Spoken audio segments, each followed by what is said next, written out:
amores do terceiro ano, tudo bem com vocês? Hoje, quinta-feira, 18 de junho, mais um dia de estudos, hein? De atividades, vamos lá. Vamos fazer nossas correções de língua portuguesa. Só que antes, a tia vai mostrar um cartaz que um coleguinha de vocês enviou para a tia. Olha que cartaz! Olha só, tchan, tchan, tchan, tchan. De quem será esse cartaz? Do Davi, certo? O Davi fez esse cartaz belíssimo. Olha só, até a tia ficou aqui atrás do cartaz do Davi. Olha só, olha, bem bonito aqui esse cartaz. Olha aqui no final do cartaz. Eu não nem conseguindo abrir o cartaz que o Davi fez, ó. Parabéns, Davi, tá? Muito bem seu cartaz, gostei, tá? Ele mandou pela mãe dele, gente, foi. Mandou hoje pela mãe dele, tá? A tia, ó, gostou bastante do seu cartaz, tá? Continue assim fazendo as atividades e enviando pra gente, tá bom? Ó, deixa a tia ficar aqui de pé pra mostrar o cartaz do Davi direitinho. Olha só aqui, ó. Ó, pedestre. Atravesse na faixa. Olha só, hein? O cartaz do Davi. Parabéns, Davi, tá? Olha só, fez o desenho, pintou. Ó, parabéns, tá? Então, agora vamos lá fazer nossa correção da página 30. Vamos lá para a página 30. Bom, a página 30 vocês têm a segunda questão. Vamos lá. Qual é o assunto do texto lido?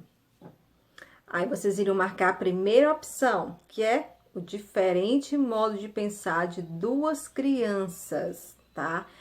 Que são aquelas duas crianças que a professora ficava, né, assim, um pouco apreensiva quando elas iam falar, tá? Então, é o diferente modo de pensar de duas crianças, tá bom? Terceira questão. Nessa história, são contados 2 episódios que acontecem em uma sala de aula. Quais os nomes dos principais alunos envolvidos nesses episódios? Quais são? O Vitor, ou Vitinho, chamado, né? E Alice ou Alicinha, tá? Então, essa seria a resposta. Vitor ou Vitinho, Alice ou a Alicinha, certo? Vamos para a quarta questão. Leia novamente o primeiro parágrafo do texto e assinale as alternativas corretas. Então, vocês têm 1, 2, 3, 4, 5 opções, não é? E vocês iam marcar somente as alternativas corretas. Vamos lá. Primeiro, a professora buscava tratar todos os alunos de forma igual? Certo. Marquem um X nessa opção. Vitinho era um aluno que deixava a professora cautelosa, cuidadosa? Marque essa opção. Vitinho era diferente dos outros alunos? Marquem essa opção. A professora nunca se preocupou com o Vitinho? Não marquem essa opção. E a próxima, todos os alunos eram tratados da mesma forma, mas nem todos se comportavam da mesma maneira? Isso. Então, a única alternativa que vocês não vão marcar é a quarta, o quarto quadradinho, tá? Vocês não vão marcar ele. Precisam marcar os 3 primeiros e o último, certo? Quinta questão. Toda história tem um conflito, ou seja, um momento em que a situação normal é quebrada. Que ação de Vitor quebra a rotina da sala de aula? O que o Vitor fez, né, que vinha tudo tranquilo na sala de aula, a professora dando aula, fazendo as perguntas, os alunos respondendo. Mas o que aconteceu que quebrou a rotina da sala? Resposta. Deixa eu ver a resposta. Ah, muito bem, acertaram. Vitinho fala que seu irmão, que acabou de nascer, deveria ser incluído no número de habitantes do Brasil. Essa seria a resposta, certo? Sexta questão. A professora escreve na lousa o número de habitantes considerando o irmão do Vitor. Veja esse número. Olha só o número. Tá aqui o número. O que a professora percebe ao dizer que o número 1 representa o irmão de Vitor? O que ela percebe?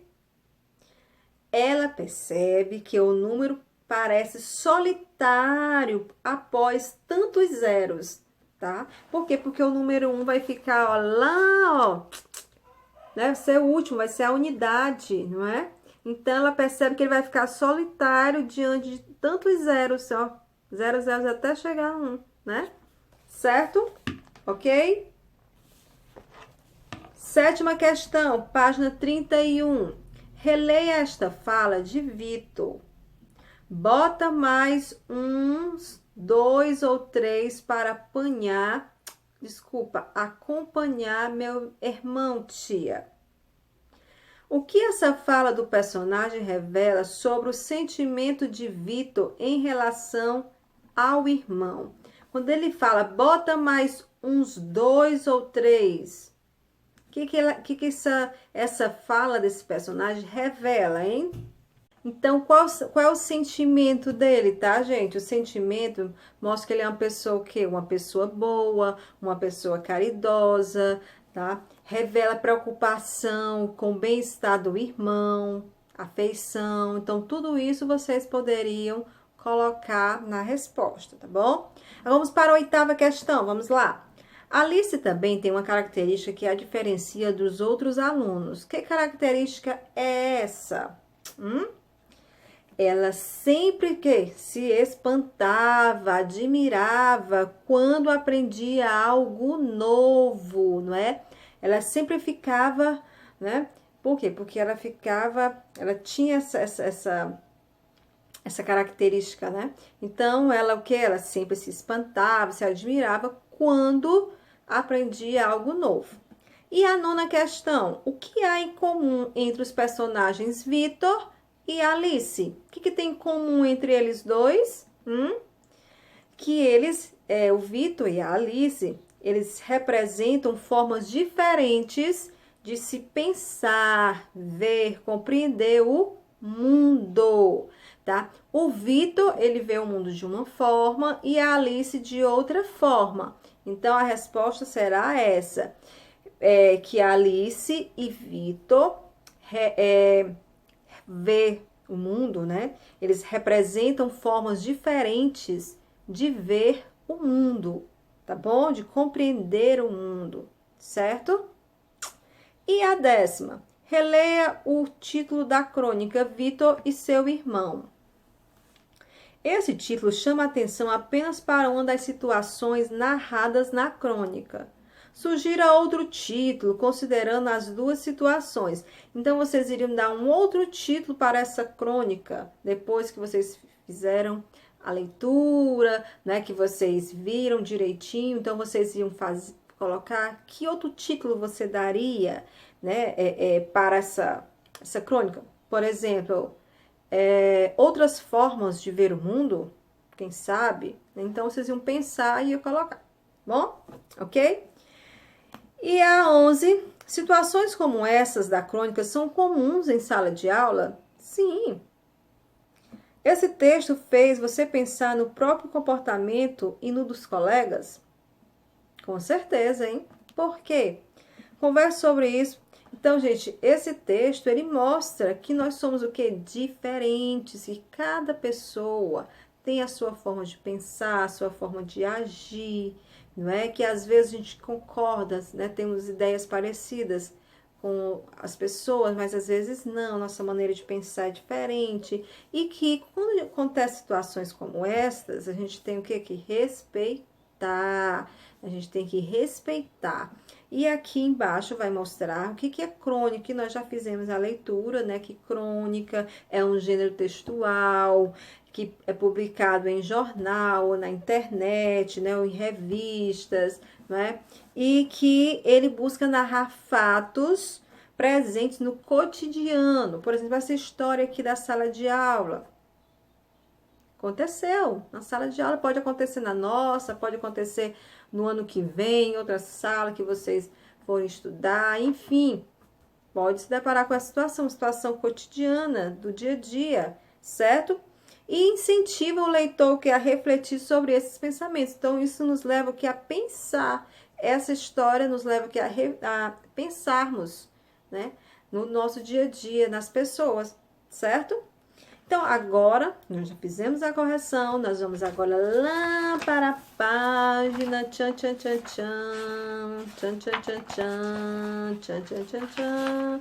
Página 36, ó, uma outra crônica. Olha só essa outra crônica aqui, ó. Certo? Uma crônica do Fernando Bonassi, tá? Fernando Bonassi, onde o título se chama Nem Tudo Que Se Joga Fora é Lixo. Vamos fazer a leitura juntos? Vamos lá? Tá bom. Olha só. Todo dia na nossa vida a gente pega tudo que não interessa mais e joga fora, certo? Daí vem o lixeiro e leva. Parece simples, mas para onde o lixeiro leva o lixo? Há lugares onde eles jogam tudo, que são os lixões. Lá os homens ficam pondo lixo e enterrando, até que junta tanto lixo que nem todas as máquinas do mundo conseguiriam enterrar. Nessa hora, é preciso encontrar novos lugares para fazer novos lixões. A gente nunca pensa nisso, afinal, os lixões são todos longe da casa da maioria de nós. Mas fique sabendo que isso é problema desse tamanho. Algumas coisas que nós jogamos fora são tão venenosas que contaminam a terra dos lixões por muitos anos. O problema é que não existe mágica. Enquanto a gente viver, vai produzir lixo. O jeito menos besta de ajudar nisso é criar a menor quantidade de lixo possível. Como? Reciclando. Reciclar não é só juntar vidro e jornal e vender para o garrafeiro, que vai vender para a fábrica de vidro ou papelão. Ou então dar para o lixeiro nas cidades que coletam lixo reciclado. A gente precisa aprender a gastar bem as coisas antes de jogar fora. Usar sempre o papel dos dois lados. Usar vidros e saquinhos para guardar outras coisas depois de bem lavadinhos. Se a gente não se preocupar com isso, logo vai haver uma montanha fedida perto da nossa casa. Escute o que estou falando. Olha só, com essa crônica tem tudo a ver com a Semana do Meio Ambiente que nós falamos, né? Sobre o lixo, a questão do lixo, porque não é só você colocar o lixo no lugar certo, né? Cada um no seu lugar, né? Papel, vidro, não. A gente tem que saber aproveitar, né? Esse material descartável que você pode lavar, usar de novo, tá? Então, é bem interessante essa crônica, tá? Então, em casa, vocês vão fazer novamente a leitura dela e vão responder a página 37, tá certo? Que são 5 questõezinhas sobre ela. E vão para a página, página 43. Olha a página 43, olha só, hoje 2 tarefas hoje, viu? Na página 43, vocês vão fazer a reescrita de crônica, tá? Então, primeiro faz aquela leitura, responde aquelas 5 questões, depois vem para essa página, a página 43. Olha o que tem na página 43. Na crônica, Nem Tudo Que Se Joga Fora é Lixo, Fernando Bonassi revela ao leitor uma reflexão, um ponto de vista sobre algo que afeta a vida de todos, o lixo. Reescreva o primeiro parágrafo dessa crônica, mantendo o início e informando ao leitor os impactos do lixo no ambiente. A ideia é que você mantenha as frases iniciais e complete o parágrafo. Aí ele botou aqui o início, né? Todo dia na nossa vida, a gente pega tudo que não interessa mais e joga fora, certo? Daí Aí você vai continuar, tá bom? Continuar. Aí faz aqui preparação. Primeiro, na continuação do parágrafo, informe o que pode vir a acontecer com o lixo. Escreva sua ideia de forma resumida. Você escreve aí. 2. De que maneira esse lixo pode prejudicar a natureza? Você escreve aqui. 3. Deixe registrada a primeira versão de seu texto. Dê um novo título à crônica. Então, aí vocês viram que vocês vão reescrever o primeiro parágrafo. Lá, o primeiro parágrafo, ó, que é este aqui, tá? Esse aqui que é o primeiro parágrafo, tá bom? Então, vocês vão fazer isso observando essas instruções que tem aqui na página 43, tá certo? Então, vocês entenderam como será essa atividade? Ok? Entendido? Muito bem. Então, são 2 atividades hoje de português. 2 páginas, né, para vocês fazerem, tá bom? Aí, a gente vai colocar lá na plataforma direitinho, tá certo? Então, mãos à obra. Beijos, até a próxima!